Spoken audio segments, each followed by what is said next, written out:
योग दृष्टि समुच्चय, उसकी छठी ढाल, आठवीं ढाल में छठी गाथा। पांचवी गाथा में तत्व आदि 8 शुश्रूषा के गुण देखे। उसके बाद यम, इच्छा, प्रवृत्ति, सिद्धि वगैरह यम द्वय 2 पाठ किए 4 के। और उसके बाद 3 योग, एक योगावंचक, क्रियावंचक, फलावंचक, ये 3 चीज़ों में हमें लक्ष्य बता दिया कि ज्ञान को आप किस लेवल पर ले जा सकते हो या ज्ञान की महिमा आपके जीवन में कितनी महत्वपूर्ण है। आप क्रिया के प्रति जो भाव रखते हैं और उस क्रिया के प्रति जितना हम पुरुषार्थ करते हैं, जितना हम ज़्यादा से ज़्यादा मन तैयार करते हैं, वही चीज़ ज्ञान के प्रति हो जाए तो यानी कि अनंत काल तक हमने जितना पुरुषार्थ क्रिया के लिए किया, यदि 1% पुरुषार्थ भी यदि हमारे श्रेष्ठ लक्ष्य के लिए किया होता तो वो फलीभूत होता। क्योंकि मोक्ष का लक्ष्य जब तैयार होगा ना, तब परिणाम में सम्यक्त्व प्रकाशमान होगा, सम्यक्त्व जड़हरता होगा। यहाँ पर शब्द लिखा है जड़हर तो सूरज, ऐसा शब्द लिखा है छठी गाथा में। कुल योगी ने प्रवृत्त चक्र ने श्रवण शुद्धि पक्षपाते जी, योग दृष्टि ग्रंथे हित होवे, तेने कही ए वाते जी, शुद्ध भाव ने सुनी क्रिया, बेहमा बहु अंतर केतो जी, जड़हर तो सूरज ने खजुओ, तास तेजो माँ जेतो जी। यहाँ डिफरेंस बताया कि एक सूर्य है, उसकी रोशनी है, एक छोटा सा खजुआ जो अंधेरे में ट्रेन जाती है और दिखता है थोड़ा जुगनू जैसा, हाँ उसे खजुआ कहते हैं। नॉर्मल एग्जांपल लेते हैं कि एक छोटा सा धूप है, उसका भी प्रकाश है, और सूर्य का उसका भी प्रकाश है। तो सबसे पहले जब प्रकाश का प्रारंभ हो रहा है, मिथ्यात्व त्याग करने की इच्छा के साथ उसका पुरुषार्थ प्रारंभ हो रहा है, तो वो प्रकाश, वो भावनाएं, वो सूरज नहीं बनी है, लेकिन प्रकाश का गुण सूरज का भी है और प्रकाश का गुण धूप के कुछ उजाले का, यानी कि अंदर की कुछ अग्नि का भी है।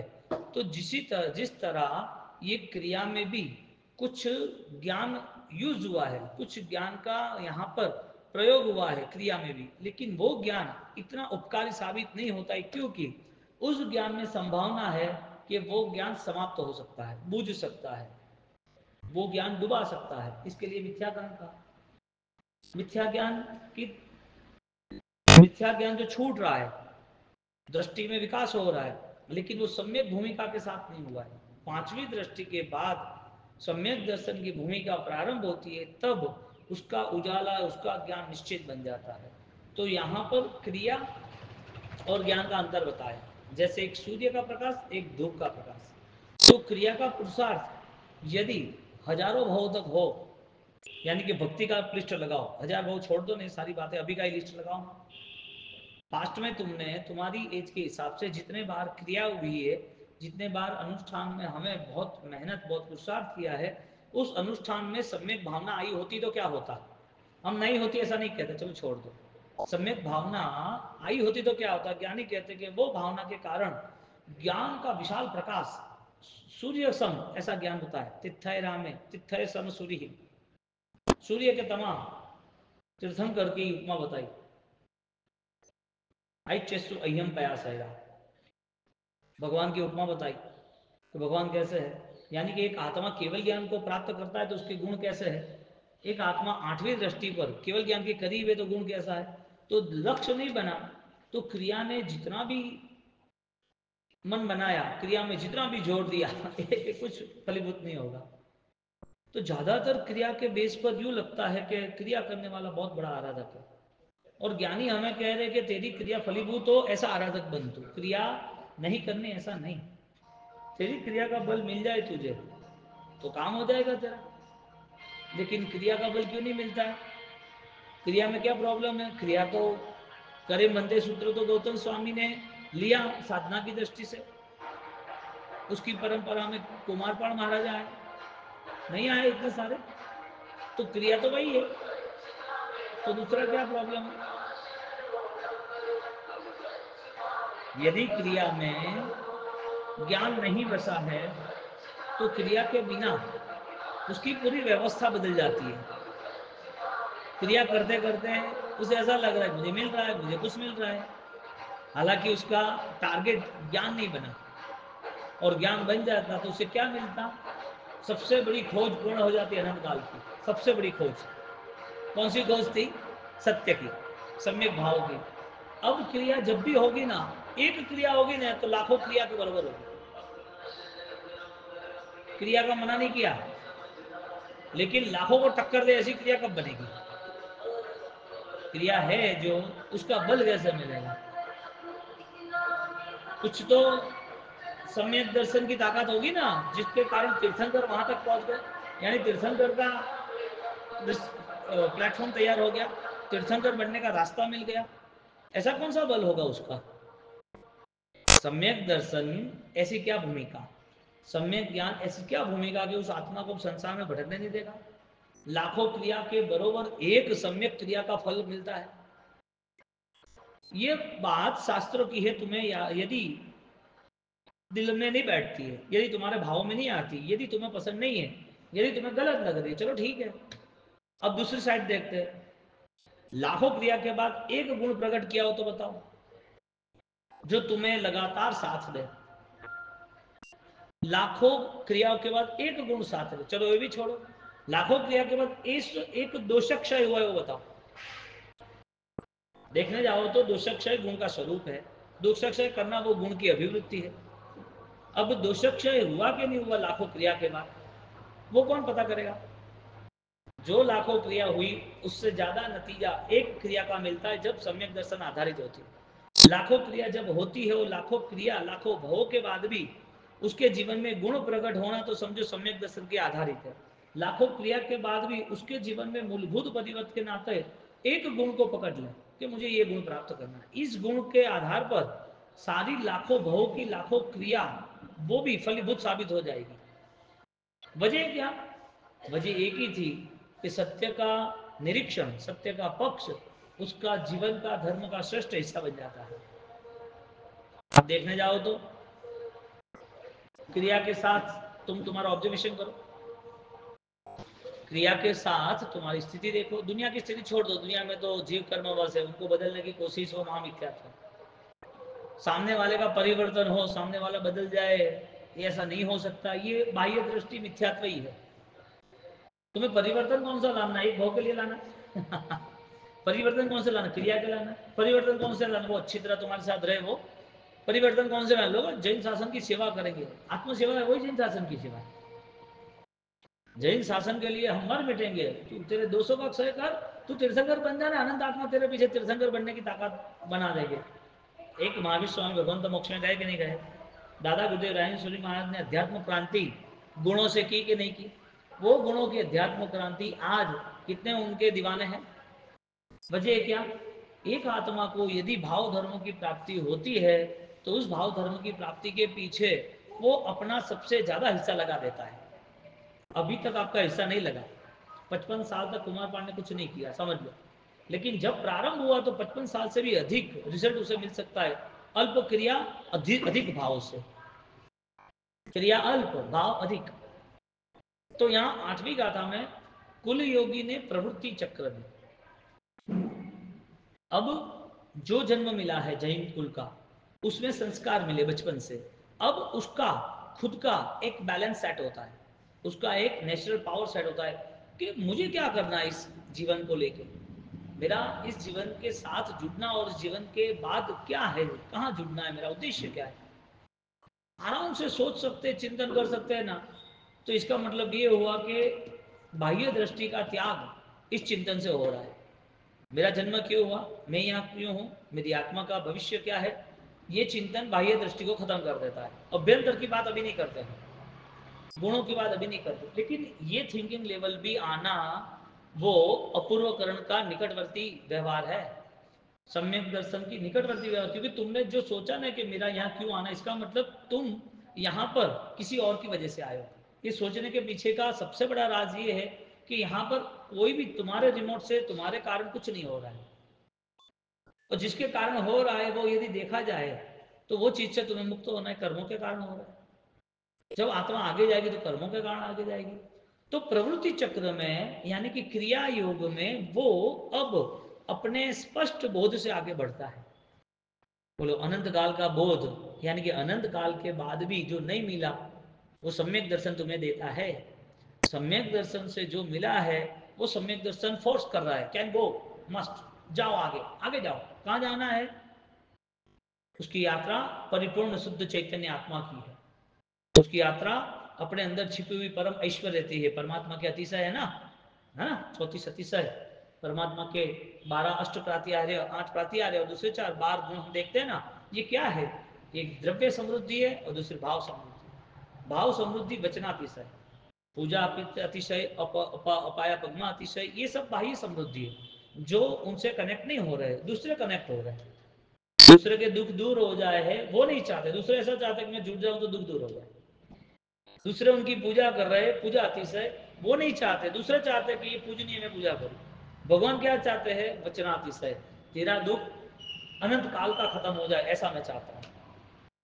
अब जिसको भक्ति करनी है और वो परमात्मा की रडार में, परमात्मा की नजर में, कृपा दृष्टि में आ जाए तो उसका लक्ष्य अपाय पगमा अतिशय, दुख दूर करने का, पूजा अतिशय, पूजा करने का, या वचना अतिशय, वचन से जीवन को व्यतीत करने का। बोध क्या बनता है? कितना उपकारी तीर्थंकर बताया, आलम्बन कितना श्रेष्ठ बताया।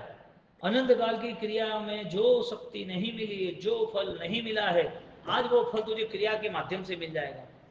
क्रिया वही थी लेकिन क्रिया के बाद एक बैलेंस पता चला, क्रिया के बाद एक अनुभव हुआ कि ये सारी क्रिया का कोई फल नहीं मिला मुझे। इसके लिए अब बार बार उसका अंतर प्रकाश उसे खींच रहा है, वापिस भीतर जा, वापिस भीतर की यात्रा प्रारंभ कर। वो आत्मा सम्यक दर्शन से देश वित्ती सर्ववित्ती प्रमत अप्रमत कसाई रही 10वां 11वां अनुष्ठान सायुग श्रमिक साइक भाव आगे निकल जाता है, 8वीं दृष्टि। अब क्रिया का पुरुषार्थ सत्य कब होगा, इसका between the line second message, जो क्रिया हो रही है वो सत्य है कि नहीं, ज्ञानपूर्वक है कि नहीं। अभी तक हमने सारी बातें की ना, तो सुनने वाले ऐसा सोच सकते हैं कि क्रिया का तो निषेध ही हो रहा है। लगता तो ऐसा है कि क्रिया भाव से करो, ज्ञान से करो तो चलता है। हम तो ज्ञान में ही रहे ना, हमारे आत्मा में तो बहुत सारी परम ऐश्वर्यता है, उसका उदय होगा, उसका समय आएगा तब हो जाएगा। सुनने वाले को ऐसा लग रहा है कि भाव धर्म में रहना क्रिया का निषेध है। ज्ञानी कहते हैं कि ऐसी कहीं पर भी व्यवस्था है ही नहीं कि तुम्हें ऑलरेडी निर्दोष क्रिया से दूर होना है। तुम्हारी निर्दोष क्रिया है वो निर्मलता लाए, इसके लिए तुम्हें आगे बढ़ना है।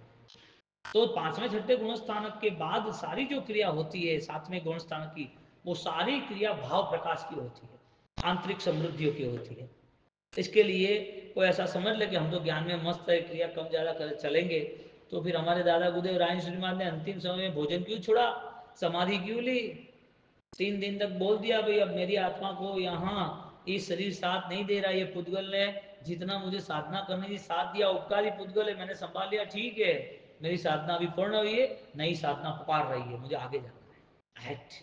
अंत समय तक क्रिया का योग नहीं छोड़ा। अब जिसको ऐसा लगे कि ज्ञान से मुझे सब कुछ मिल गया भ्रामक है भ्रामक। कोई बेटा समझ ले मेरा बाप करोड़पति है, मैं नहीं कमाऊंगा चलेगा। कोई ऐसा सोच ले मेरा बाप राजा है, मैं भी राजकुमार बन जाऊंगा। अरे तेरी शक्ति नहीं होगी, हमला होगा तो भिखारी बन जाएगा, भिखारी नहीं बनेगा, बंदी बनेगा, सजा देंगे। तेरा जो राजपाट के जो 15 साल के सुख थे ना, 10 साल तक तो नॉन ऑलरेडी कॉन्शियस नहीं था, 10 साल के बाद पता चला कि हाँ ये समृद्धि है, 20-25 साल तक वो अपने मस्ती मस्त रहा, सुख साहिबी में रहा, अनुकूलता में रहा। लेकिन जब वो राज संभालने के लिए जो तैयारी करनी चाहिए वो नहीं कर पाया, वो भ्रम में रहा, मेरा पिताजी राजा है, मेरे पिताजी, मैं भी राजकुमारी बनूंगा। राजा बनने के लिए, हुकूमत करने के लिए फाइटर बनना पड़ता है। कोई ऐसा सोच ले मेरे पिताजी करोड़पति में नहीं कमाऊंगा चलेगा तेरा भाई और तेरे मैनेजर है ना, वही तुझे भिखारी बना देंगे। संसार दिख रहा है ना अपन, हाँ क्यों भाई, वजह क्या? इसका मतलब क्या हुआ? तुम किसके भरोसे बैठे हो? ज्ञान के भरोसे कि मैं ज्ञान में हूँ और सब कुछ हो जाएगा? नहीं, हर चीज में तुम्हें ऑलरेडी बेस्ट रिजल्ट बताना पड़ेगा अपने आप की खुशी के लिए। मस्ती इज द अस्थि, अस्थि इज द मस्ती। अस्थि यानी है, जो अस्थि है, जो शाश्वत है, उसमें मस्त हो, अस्थि मस्ती। अब ज्ञान के नाम से अपनी आत्मा के साथ, यानी कि योगा वंचक योग अवंचक नहीं, योगावंचक।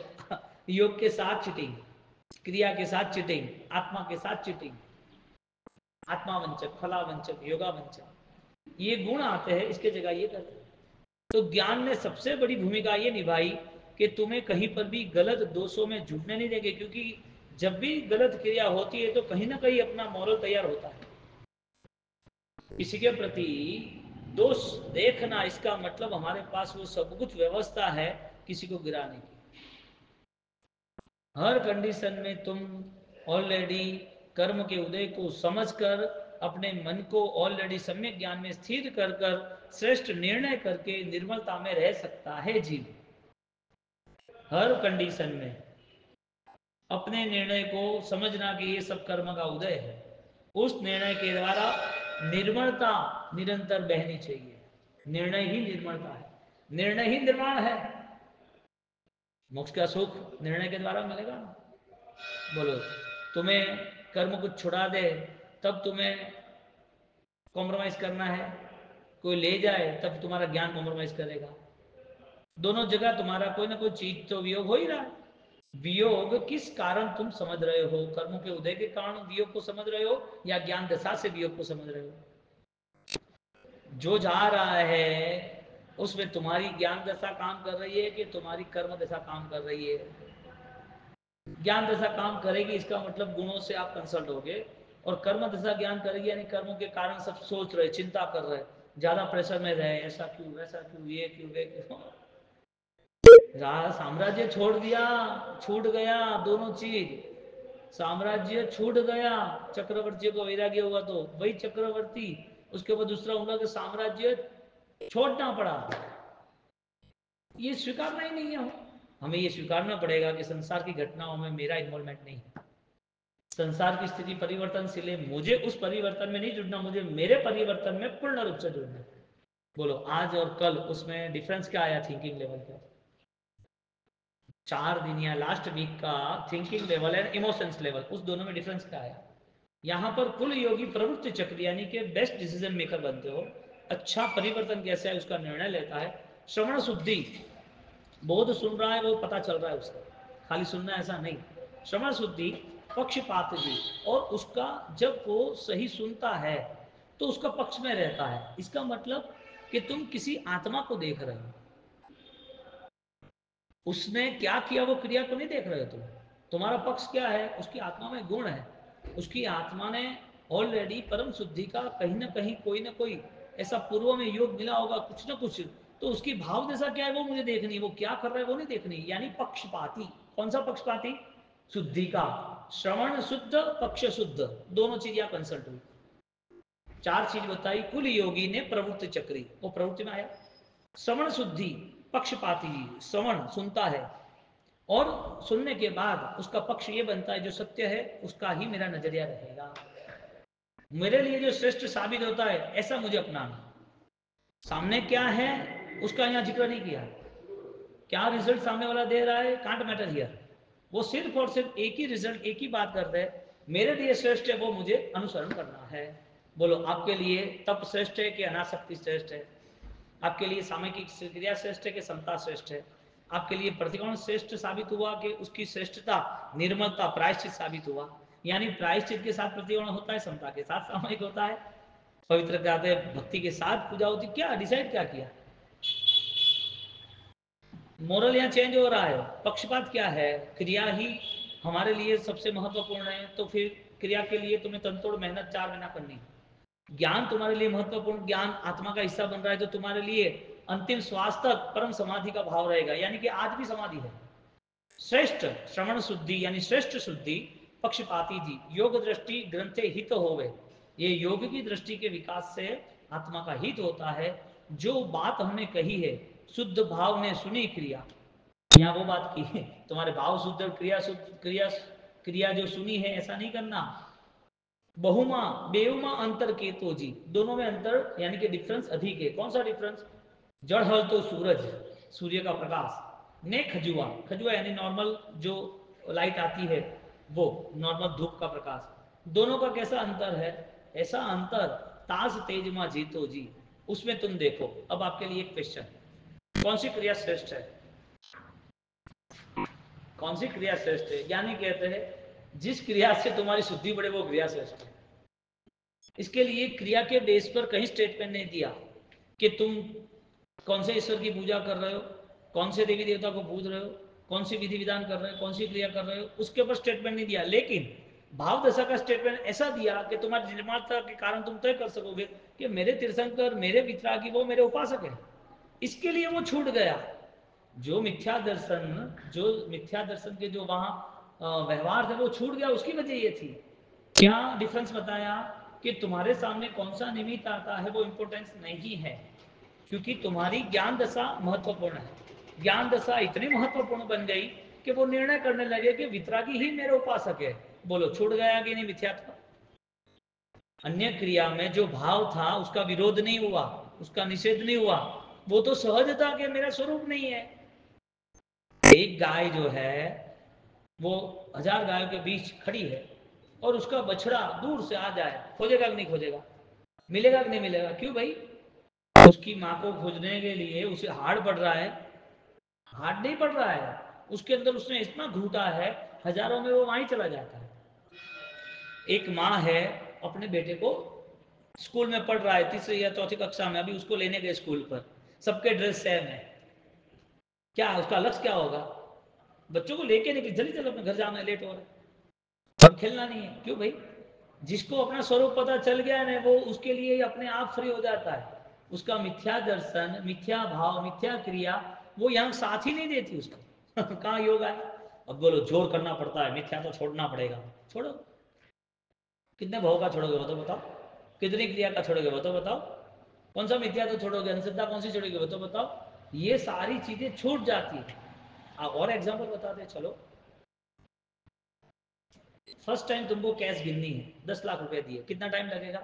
और हर रोज 10 लाख जो कैश गिनता है, या 20, 25, 50 लाख गिनता है या नहीं गिनता है, महीना भर गिना, 15 दिन नहीं गिना, अब उसको 6 महीने तक, 180 दिन में 150 दिन उन्होंने प्रैक्टिस की है। अब 181 दिन में जब उसे दिया कि भाई ये 10 लाख रुपए गिन लेना, हमको जाना है वापस जल्दी, उसको फर्स्ट टाइम और 181 दिन दोनों में डिफरेंस है कि नहीं? कितना टाइम लगता है? वो गिनता भी जाएगा और गिनते गिनते नजर भी करेगा, 1 2 3 4 5 6 7 8 काउंट कर चालू है उसका, नजर भी चालू है देखने की। क्या हुआ? पैसा गिनने में ध्यान नहीं है क्या? दूसरी जगह क्यों दे रहा है? दुकान में सामान है, आदमी जा रहे, कोई वहां से कोई ढोल नगारा बजा के जा रहे, कोई अर्थी जा रही है, कोई शादी ब्याह जा रहा है, कोई लड़ाई झगड़ा हो रहा है, उसका काउंट डिस्टर्ब नहीं होता? क्यों? ध्यान है, ध्यान तो नहीं है। ये इतना बेस्ट एग्जांपल है। एकाग्रता यानी कि ज्ञान दशा उसे इतना बेस्ट फोकस देता है कि उस ज्ञान दशा से वो बाहर जाता नहीं, इसके लिए सब चीज सामान्य बन जाती है। और वो ज्ञान दशा के साथ जुड़ा है, इसके लिए कोई दूसरी इफेक्ट भी नहीं होती। सामान्य बन गई, नो इफेक्टिव। बोलो किसका प्रभाव ज्यादा पड़ रहा है? चमत्कारों का। जैन दर्शन ने पूरा खेल खत्म कर दिया, मिथ्यात्व का, अंधश्रद्धाओं का। अब तेरी क्रिया का मापदंड तो निकाल, चल अब मजा कर। कहाँ झुकना है वो तो बता, क्यों झुकना है वो बता, क्या मिला वो बता, और मिलने के बाद अभी तुझे क्या लग रहा है, अनुभव क्या लग रहा है? यहाँ पर अंधश्रद्धा के स्तर पर, मिथ्या दशा के स्तर पर जीव का पूरा स्वरूप बताया। जड़हल तो तेरा ज्ञान प्रकाश विशिष्ट है, तो सूर्य की तरह तेजस्वी बनना, ऐसा यहाँ पर छठी गाथा पूर्ण हो रही है।